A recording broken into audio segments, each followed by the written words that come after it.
Bax, dünən bunu açmaq istəyirdim, laklıydı deyə daha açmadım.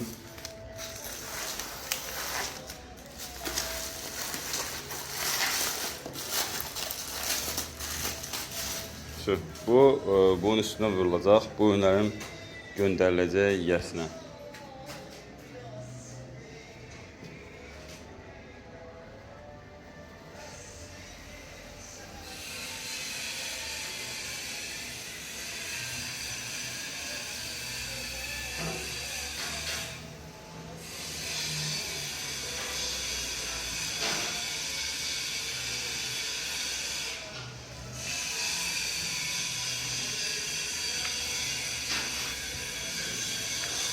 Belə, yəni kimsə soruşmuşdu bunun bağlama qaydasını falan çəkin göstərin. Yəni tam hazır vəziyyətini, ona görə bunu çəkdim. Yeni çəkilişlərimiz olacaq. O bir səni çəkə bilmədik, çünki o göndərdik dünənkiləri. Bir bunu çəkəcəm inşallah.